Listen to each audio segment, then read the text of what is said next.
Vamos a hablar en esta oportunidad acerca del agua caliente. El agua caliente va a estar generada a través de un calentador. Este calentador es un elemento principal que funciona de manera eléctrica o puede funcionar en gas. Actualmente se presentan diferentes opciones de diferentes centros de distribución donde te permiten opciones muy tecnológicas, pero para conocer la generalidad te muestro un esquema. En este esquema vas a observar lo que es la tubería interna y componentes principales de un calentador.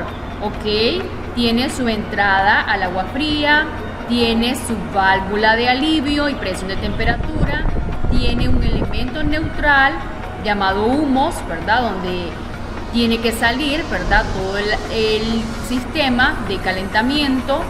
Tiene un tubo inversor, válvulas de control a gas, tiene el elemento calentador y quemador, su válvula de drenaje, su aislamiento térmico, material obviamente que lo recubre, el tanque y su cubierta superficial.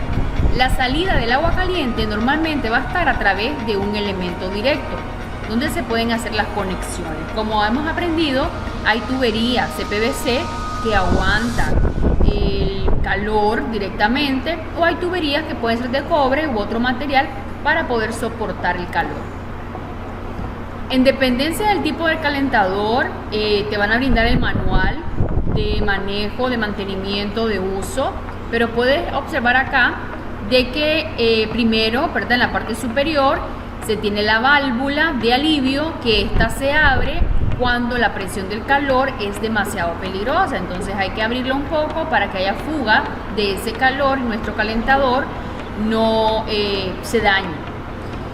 Los calentadores tienen una válvula de drenaje de agua. Esto es para reparar, ¿verdad? Se corta el suministro de agua fría y el de combustible y se puede hacer reparaciones. Se quita, ¿verdad? Y se drena todo el agua para poder hacer reparaciones dentro del tanque.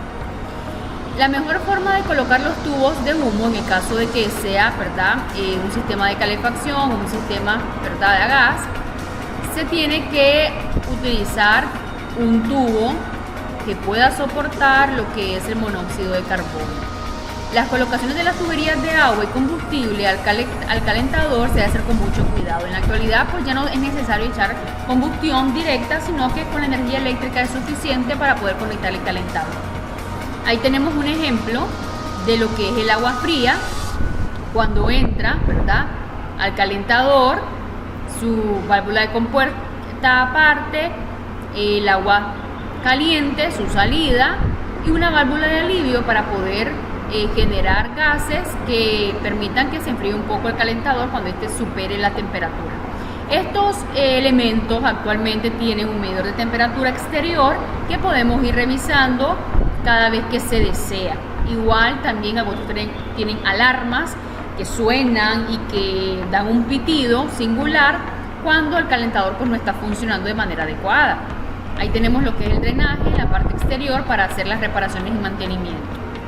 Este es un ejemplo de calentadores de agua múltiples en dependencia del edificio que se quiera, ¿verdad? abastecer de agua caliente. Vamos a necesitar 1, 2 o más calentadores. Estos tienen que ser conectados, ¿verdad?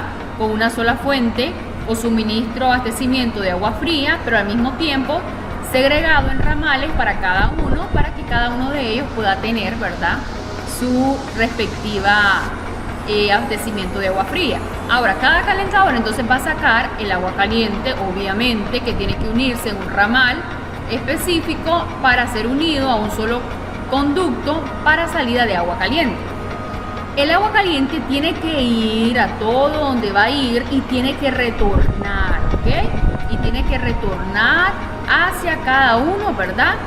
de los tanques, ¿verdad? Porque debe tener conexión de retorno, porque el agua es presión y hemos aprendido que la presión se debe de cuidar. En cuanto a la demanda del agua caliente, se estipula, ¿verdad?, que aproximadamente un edificio residencial, departamento, hoteles o hospitales pueden requerir 150 litros por día por cada persona. ¿Ok? Aproximadamente se puede estipular que 1 hora específicamente, ¿verdad?, al día. Para las oficinas es menos cantidad de agua caliente porque no es que se van a bañar ahí, no es que van a estar lavando utensilios a cada momento. Para restaurantes sí, por tipo de comida ya incrementa, ¿verdad?, porque es un flujo continuo que hay que lavar continuamente con agua caliente todos los artefactos. Y los baños públicos pues aumenta muchísimo más. Para la dotación de agua caliente, de manera general podemos reconocer de que las generalidades, ¿verdad?, para 120 dijimos anteriormente, pero específicamente 100 litros por persona para casas de habitación, residenciales 120, para lugar habitacional de más de 100 personas 100 litros por persona, y así vamos viendo cómo es el detalle, ¿verdad?, de esta distribución de la demanda aproximada. ¿Cómo funciona el agua caliente? Ok, viene del elemento calentador. Este es mi suministrador de agua caliente. Tiene que ir cercano a la tubería, aproximadamente separado unas 4 pulgadas, ¿ok? De 4 pulgadas aproximadamente debe ser la separación, ¿verdad?, del tubo de agua fría con el tubo de agua caliente. Entonces el tubo se coloca en la primera fase de suministrador de agua fría y va hacia el primer ramal, igual que el agua fría. En este caso una lavadora que necesita agua caliente se conecta a la misma, sigue para acá y va hacia el mismo ramal y la misma línea que se ha especificado para el agua fría también es la misma línea que va a ser el agua caliente en los aparatos o artefactos que sea conveniente. Ok, el fregadero, el pantry, sí, hay viviendas que lo estipulan. Entonces acá en el pantry, en el fregadero, se estipula agua caliente, ¿verdad? Lo mismo para lo que es la vajilla o el lavado de vajillas en la parte interior. Ok, ahora me voy al siguiente ramal, me voy cerquita, me uno al ramal y voy a lo que es el lavabo o lavamanos. En este caso se observa que el inodoro no necesita agua caliente.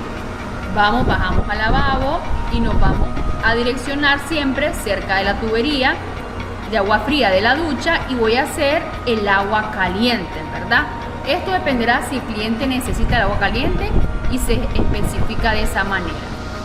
Entonces aquí tenemos la longitud, la dirección y la referencia del isométrico, ¿verdad?, del agua fría, y lo mismo tiene que ir el agua caliente, solo que será para los aparatos que lo necesitan. En este caso inodoro no, ¿verdad?, una llave del jardín no, y otros elementos no. O sea que diseñar el agua caliente es mucho más fácil porque ya está la red fría, solo seguimos la misma dirección y ramales de la red fría hacia los artefactos que corresponden tener el agua caliente. Aquí tenemos una vista en planta, entonces ya vimos la parte más técnica. En isométrico, ya en planta es mucho más fácil. Tenemos nuestro calentador de agua caliente, ¿verdad? Él sale, el agua caliente sale, va al lavabo, va a la bañera, va al lavabo, va a la bañera, va circulando, guiándose de la misma distribución del agua fría, lavabo, bañera, en el caso que fuera una batería sanitaria, ¿verdad? Y viene acá y retorna a la misma, ¿verdad?, válvula de retorno del calentador. Ahí tenemos otro ejemplo, ¿verdad?, de un calentador con una simbología circular. Entonces aquí tenemos que la alimentación del agua caliente viene por acá, se suministra, ¿verdad?, ya sea para un lavamanos, ya sea para una ducha, y que es conveniente también recordar que en el isométrico tenemos que dejar la ventilación, ¿ok? La ventilación o cámara de aire que le llamamos, para evitar la presión del prototipo y hacer el retorno, ¿verdad? Luego de ir a todas mis áreas o baterías o áreas húmedas o semihúmedas, puedo regresar a lo que es la válvula de retorno. Aquí tenemos un ejemplo, ¿verdad?, de otro isométrico, cómo viene el isométrico con las diferentes llaves de paso, llaves de retorno, ¿verdad?, antirretorno, del agua fría, llave de servicio común en el jardín. Vengo hacia acá, me dirijo a agua fría hacia el calentador y de ahí voy a seguir la red idéntica del agua fría en los artefactos que correspondan. Entonces, salida de agua caliente, hay una llave de paso, ¿verdad? Importante eso, porque a la hora de entrar al tanque o calentador, ¿verdad? Necesito cerrar cuando me convenga para dar mantenimiento. Entonces, mi llave de pase, sale el agua caliente, circula el agua fría y viene a donde corresponde. No corresponde al WC inodoro, no, corresponde al lavabo y corresponde a la tina, ¿verdad? O bañera. Viene hacia acá, corresponde, ¿verdad? A la cocina, la salida de cocina, baja a un sótano y en el sótano a un lavabo, ¿verdad? Y a un lavado de vajilla. Entonces ahí tenemos otra conformación de distribución. Esto es lógica, esto no es ciencia, es lógica. Es seguir la secuencia del flujo frío una vez que ya lo hice y adaptarlo a la medida de los artefactos que sí necesitan agua caliente.